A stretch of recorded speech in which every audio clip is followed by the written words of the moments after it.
boa tarde normalmente, ou é boa noite já, nem sei mais. Essa é a parte 2 do vídeo. A parte 2 do vídeo ainda é na minha juventude. Eu trabalhava na rampa, né? E eu furei o pé. Entrou alguns pregos no meu pé.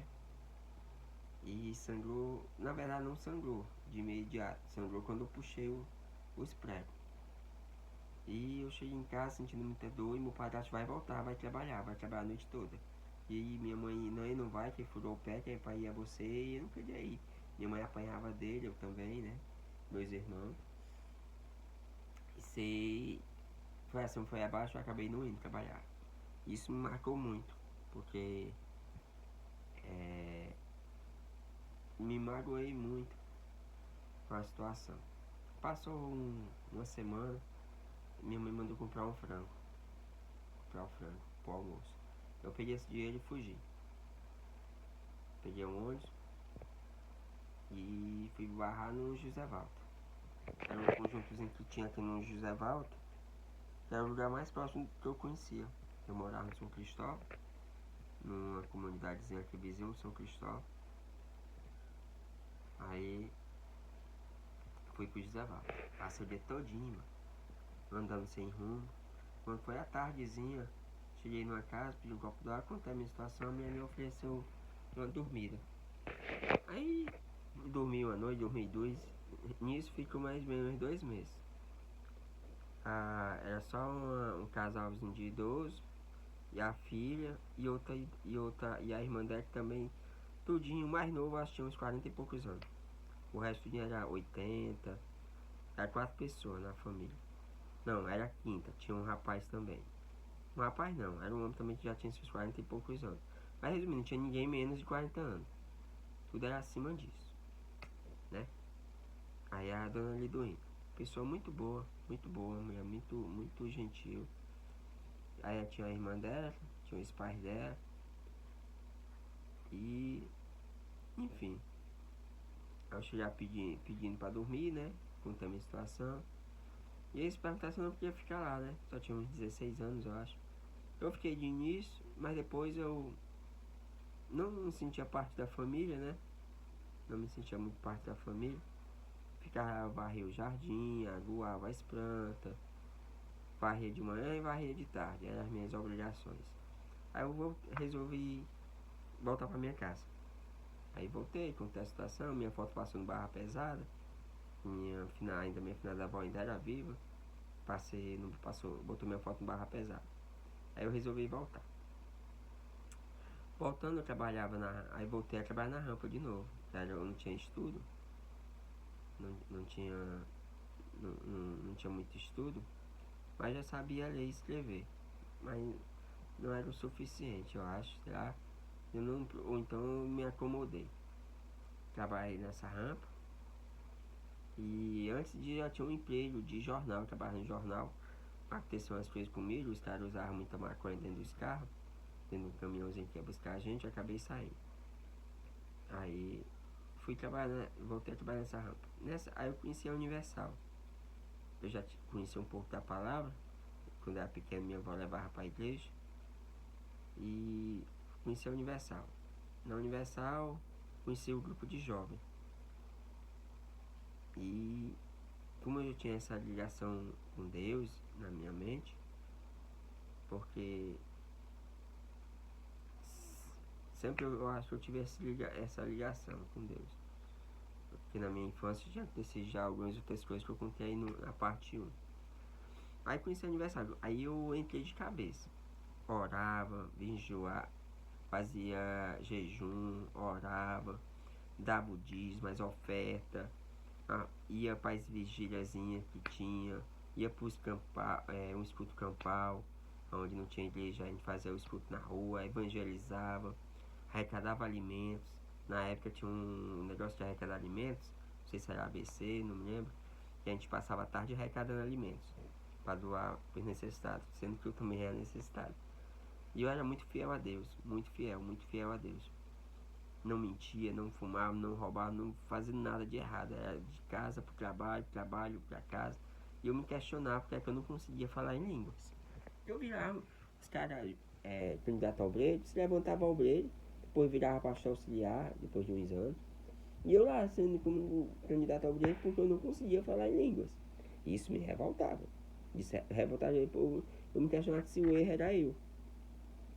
Porque é que eu não conseguia. Eu me questionava porque não bebia, não fumava. Era obediente a Deus, honrava meu dízimo, honrava minhas ofertas, meus propósitos, honrava minha família. Era um filho obediente. Por que eu não conseguia falar? Mas beleza. Aí teve uma vez que ia ter uma vigília na catedral. Ia levantar muitos obreiros ao mesmo tempo. Muitos obreiros ao mesmo tempo. E eu fui. Só que eu sabia que eu não ia se levantar, porque eu não conseguia falar em línguas. E eu não conseguia entender o porquê. Eu vi o povo lá e eu não conseguia. Aí eu me lembro, peguei o ônibus. Aí tava indo pra Universal, pra catedral. Aí eu vim aqui, eu comecei a chorar dentro desse ônibus. Me sentei lá atrás, comecei a chorar, com a cabeça baixa. E dizendo, oh meu Deus, por que, meu Deus, eu não consegui ser batizado? Por que eu não consigo falar em línguas? Por que, Senhor? Sou obediente ao Senhor, honro ao Senhor. Será que é porque às vezes eu me revolto, Senhor? Porque às vezes eu chegava em casa, minha finada avó, passando necessidade, não mexia no dízimo. Chegava em casa, minha mãe passando necessidade, meus irmãos com fome, e ela não mexia no dízimo para comprar o leite. Eu dizia, tá errado. Mas o pastor dizia, se mexesse no dízimo, o salário do pecado era a morte. E se mexesse no dízimo, a situação não ia melhorar, só ia piorar 10 vezes mais. Ia piorar. E eu questionava isso. Eu disse, não, tá errado. Tá errado. Deus não vai ficar triste, mãe, porque você pegou o dízimo para comprar comida para os seus filhos, não. Deus não vai ficar triste com isso. Não vai fazer falta para Deus. Não, mas o pastor disse, eu disse, o pastor deve estar errado. Tu não pode dizer isso não, porque deixa os teus amigos do grupo de jovens ouvir isso não, você não vai dizer pro pastor. Disse, mas tá errado, tá errado, tá errado. Aí sei que eu não aceitava essas coisas. Aí às vezes eu achava que era por causa disso que não é batizado em línguas. Porque eu tinha esse pouco de não é rebeldia, mas eu não aceitava a situação na minha mente. Se você tem uma oferta, mas você vê uma pessoa precisando, você tira da oferta e compra comida para que a pessoa esteja precisando. Que é a forma melhor de agradar a Deus. É o meu pensamento. E hoje ficou ainda mais claro do que nunca. Aí beleza, eu chorando, deu uma predição, oh meu Deus. Ou é por causa da religião que eu tô. Porque eu ouvi também falar muito mal e evangelizar as pessoas falam da Universal Deus me livre. Aí eu no ônibus chorando, orando a Deus, e eu falei, ô Senhor, se eu tô no canto errado, Senhor, se não é o canto certo, por isso que eu não consigo falar em língua, pois o Senhor me tire essa pasta dos meus olhos e faça eu enxergar que onde eu tô não é correto, não é a sua casa, e me afaste. Se é eu que estou errado, me corrija, me batize com o teu Espírito Santo para que eu possa falar em língua. Pronto, foi a oração que eu fiz. Calmei, enxuguei os olhos, fui para o Universal. A catedral, você me acredita que depois dessa noite, depois desse dia, eu tava no Universal lá orando, mas eu não conseguia mais. Sei lá, é como se eu não conseguia mais me emocionar, ver a Universal com outros olhos. Eu olhar para um lado, só me perguntava o que é que eu tô fazendo aqui. O que é que eu tô fazendo aqui? Aí voltei de manhã, foi a noite todinha, de manhã eu voltei pra casa e não fui pra igreja. Não fui passar uns 3 dias sem ir, quando foi o grupo de jovens foi lá em casa. Aí eu disse, não quero ir mais não. Aí o grupo tentou, aí depois o pastor auxiliar foi, falando com ele, disse, não porque eu não concordo com as coisas que é daqui. Ele disse, por que você não concorda? Eu disse, o povo não poder mexer no disso, não é condenado. O povo não poder mexer nas ofertas, não é condenado. E outra coisa, as campanhas, os propósitos, não acho de acordo. Porque Deus sempre disse no meu coração que se existe um rio, e tem duas pessoas para passar. Aí tem duas formas. Qual é o correto? Será que é eu chegar, tem que dizer isso? Olha, se tu acredita em Deus, Se Deus é contigo, tu vai dar o teu melhor. Tu vai dar o teu tudo. Tu vai dar o que tu tem de melhor. E vai cumprir e vai passar esse rio, nada de ruim vai te acontecer, porque tu tá dando o teu melhor. E tu nem podia, mas vai dar o teu melhor. Vai dar o que não pode. E Deus vai estar contigo e tu vai vencer e vai passar esse rio. Eu não acredito nessa forma que vocês falam. Que tem que dar esse melhor, tem que dar o seu melhor, tem que fazer desafio. Até onde eu sei, tu não deves tentar teu Deus. E outra, eu acredito mais na segunda opção. A segunda opção, sabe qual é? É você olhar para cima e dizer, meu Deus, se eu sou contigo e o Senhor é comigo, eu vou passar esse rio e nada de ruim vai me acontecer. Porque o que eu tenho de melhor, de mais importante é o meu coração, e ele já é seu. E eu vou passar. E nada vai acontecer, sem precisar dar nada. Sem precisar pagar nada. E é isso que eu acredito. E por esse motivo eu não vou mais. Aí disseram que eu tava com demônio no escuro. Eu peguei e saí da igreja. Aí saí, conheci minha esposa.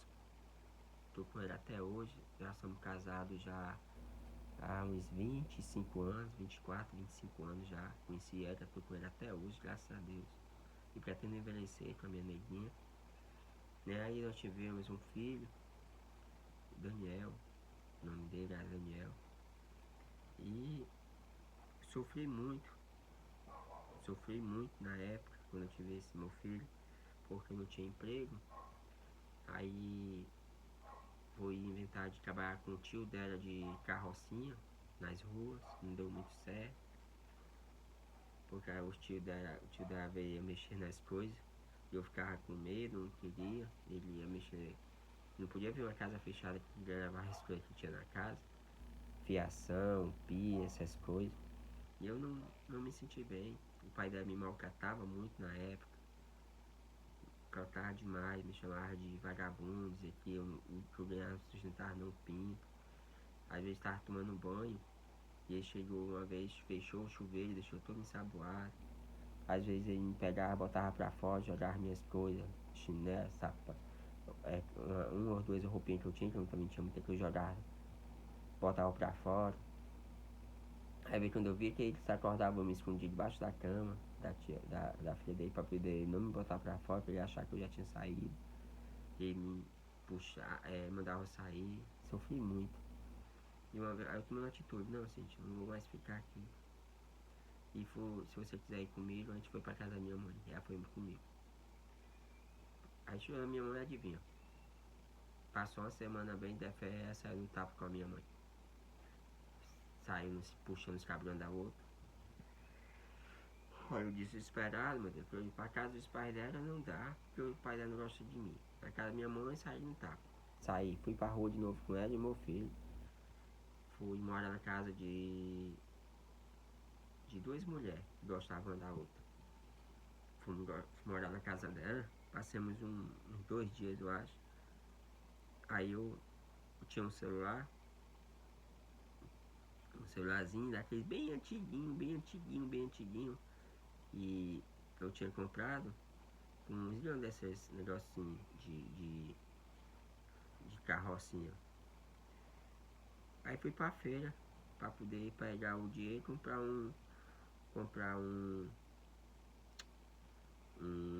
alugar uma casinha. Celularzinho antigo, mas antigo. Muito antigo, muito antigo, muito antigo. Aí cheguei lá, o homem quis trocar esse celular comigo num cordão de ouro. E eu não quis, eu disse, não, eu preciso do dinheiro, não, mas aí chegou outro homem lá pra comprar esse cordão. Vou quanto é o cordão, homem? Não tô vendendo não, só que ó, tô vendendo não, aqui é só pra trocar no celular. Ô, mancho, eu daria tanto. Aí disse lá, botou o valor, nem me lembro mais quanto era. Aí botou o valor no cordão e ele disse que não ia vender o cordão não. Eu disse, ei. Aí ele disse, esse celular aí, eu disse, é tanto. Ô, mancho, se fosse um cordão eu pagava agora, mas como eu não quero cordão, como eu não quero cordão, eu quero um celular. Aí faz negócio com ele, mas tu me vende. Ele se afastou, né? Eu peguei. Aí o cara do cordão foi se afastando, né? Aí eu peguei correr atrás do cara, ei, mancho, vamos trocar. não ofereceu pra trocar um no outro, não foi? Ele disse, foi, eu dou um no outro aí, pois vai. Troquei, quando eu troquei com ele, quando eu voltei lá, aonde o outro homem tava, que disse que ia comprar, cadê o homem? Cadê o homem? Aí eu disse, o homem foi embora, de agora, mas eu tenho que ficar com esse cordão. Aí eu fui atrás e vendeu o cordão, dizendo que era outro. Aí o homem olhou pra mim, o homem disse, ei meu filho, você caiu no golpe. Isso aí é ferro, mas vai dizer que eu li isso não. Aí eu comecei a chorar. Aí eu fui pra casa a pé, lá da Feira da Messejana. Fui pra minha casa a pé, por cima do viaduto. Aí resumindo, sei que eu consegui arranjar um dinheiro emprestado, aluguei um quartinho. E até hoje.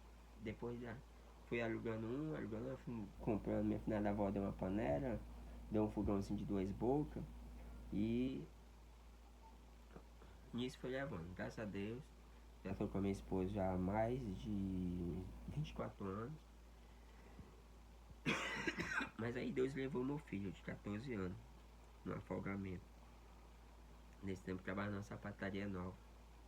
Meu filho, um menino muito bom. Ia de casa pra igreja, ia pro colégio, ia pra igreja, chamava a gente pra ir, mas eu já tava desiludido com as igrejas, aí não ia. Aí meu filho passou a noite todinha na vigília, na igreja. Quando foi de manhã, foi pra praia da Sabiaguaba com a avó dele, a mãe dele. Já deu o primeiro mergulho e não subiu mais. Deus levou. E eu fiquei desesperado, fui pra praia de noite, gritando, chamando por ele, nada. Quando foi no outro dia, o corpo do bombeiro ligou pra mim, dizendo pra mim ir na praia. Só não era mais na Sabiaguá, era lá na Praia do Futuro. Aí eu disse, o meu filho disse, não, vem aqui, você precisa vir aqui. Aí eu disse, mas acharam o meu filho? Você precisa vir aqui, rapaz. Vem aqui. Aí eu peguei e fui. Eles ligaram o meu filho. Que é a pior parte da minha vida. E eu fiquei mais ainda desiludido. Pô, mas eu sei que hoje Deus sabe o que faz, eu perdoei. Aí eu sempre, quem é tu pra perdoar Deus? Sei não, mas na época você fica chateado, magoado, tentando entender por que Deus levou um menino tão bom aqui. Passo a noite na igreja orando, buscando a Deus e de manhã Deus leva. Eu não conseguia aceitar isso, não conseguia. Se os pais dele eram pessoas boas, eu era uma pessoa boa, não fazia mal a ninguém. Acreditava em Deus, só não estava indo mais porque estava desiludido. Mas enfim, hoje eu entendo que Deus levou porque Deus também leva os bons. Escolhe os bons também. E não dá pra morrer só pessoas más, também morre pessoas boas. Aí Deus levou, tudo que eu queria era se encontrar com Deus. E eu botei um propósito também na minha vida. E ser uma pessoa ainda melhor. Para quando Deus me levar, eu possa me encontrar com meu filho, né? Porque ele diz que no juízo final todos irão rever seus entes queridos. E para isso você precisa ser uma pessoa boa para poder merecer, né? Para quando você for julgado, como eu tenho certeza no lugar onde meu filho foi pro céu, tanto ser uma pessoa boa também para poder ir pro céu. Porque senão eu não vou, né? Então eu tenho que ser uma pessoa boa para que eu possa ir me encontrar com ele. Esse é o meu propósito de vida. E fé em Deus que vai acontecer. Tenho muita fé em Deus que isso vai acontecer. Porque eu tento ser uma pessoa cada dia melhor para que isso venha acontecer.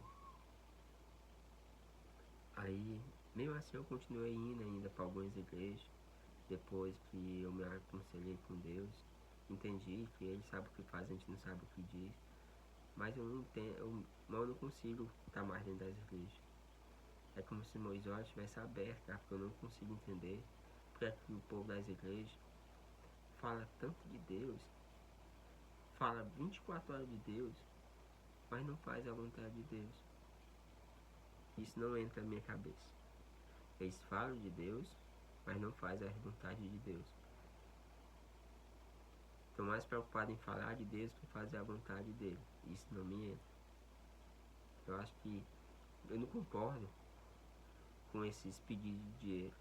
Não concordo com esses pedidos de dinheiro absurdos. Eu não concordo que você tenha que dar dízimo, oferta, campanha, desafio, Pix. Eu não concordo.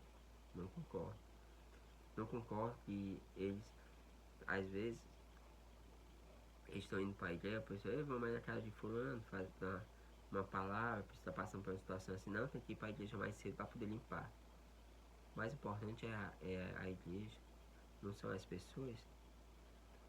Em primeiro lugar, tá ele ligar no irmão para ver o que o irmão está passando. E não varrer, limpar, passar pano, limpar ar-condicionado. Pra mim, não é pra ser assim. Primeiro tá as pessoas. Primeiro tem que estar as pessoas. E não as quatro paredes. Porque o culto mais abençoado é aquele que você não tá pensando no luxo. E sim em orar a Deus, agradar a Deus. Os cultos campal eu sinto falta. Que é no meio do relento, só uma caixinha de som, um microfone. Não tava preocupado com dinheiro. Tava preocupado em falar a palavra de Deus. Eu até já pensei uma vez em abrir uma igreja. Porque eu acho que hoje em dia o povo estão abrindo as igrejas de acordo com as suas necessidades. Mas isso é conversa por terceiro. Onde o vídeo vai ficar muito longo. Porque na minha percepção, as pessoas vão para a igreja, aí não é proibido fazer uma coisa, aí espera sair, abre uma que possa, ou então escolhe uma que aceite a sua falha.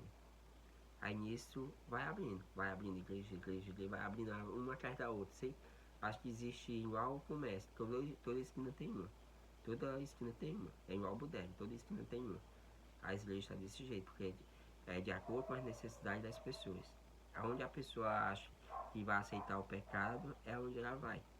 E quando ela não acha nenhuma que aceite, ela abre uma que aceite. E do meu ver não é assim. Eu acho que se eu fosse abrir criar uma igreja, teria que ser uma igreja que não tivesse dinheiro. Porque o dinheiro é o que corrompe. A igreja, eu acho que a igreja correta é aquela que vai para falar de Deus. Para fazer a vontade de Deus. Ah, mas tem que pagar água, luz. Alugou um ponto. Pede papelzinho de luz, tá aqui, irmãos. Esse é o papel de luz que chegou. É R$200. Todos os irmãos vai dar o que pode para completar aqui os R$200. Completou os R$200, pronto. Se tem 200 irmãos, cada R$1. Pronto. A próxima despesa é no próximo mês. Próximo mês, pega o papelzinho de novo, bota lá em cima do altar, cada dá o que pode. Completou o papel, não é 201 nem 210, é 200. Pagou o papel, pronto. Pra ser isso. Dízimo, não precisa de dízimo. Não precisa de dízimo. Não precisa de oferta. Porque o dinheiro corrompe. O que precisa é só para o dinheiro no papel de luz, papel de água. E se a igreja for alugada, o dinheiro do aluguel. Pronto. Para as pessoas não irem preocupadas. Ah, eu não vou para a igreja porque eu não tenho nada para dar hoje. Minha família era assim. Não ia para a igreja porque não tinha um dia da oferta. E o povo ia ficar olhando. Não ia para a igreja porque não ia fazer a campanha. E os pastores ficavam desafiando. Deixar o dia às vezes porque não tinha dinheiro para fazer isso. Eu acho isso muito errado. E o pior é que em toda a igreja está tendo isso. O pastor é lá no altar, mas de olho nas fiéis, nas mulheres casadas. Como a gente está cansado de ver aí na TV. Não é todos. Não é todos. Mas 99,9% foco muito em dinheiro. E isso me incomoda. E 1% realmente é aqueles que buscam a palavra de Deus. Que se incomoda também com isso. São poucos. E estão lá para buscar a Deus e para falar, vai faltar para falar de Deus e das bênçãos que Deus é capaz de fazer por você. Mas sem ser preciso você desafiar Deus nem comprar Deus, que Deus não se compra nem se desafia. Deus se adora, tá bom? Depois eu falo mais aí no terceiro vídeo. Obrigado.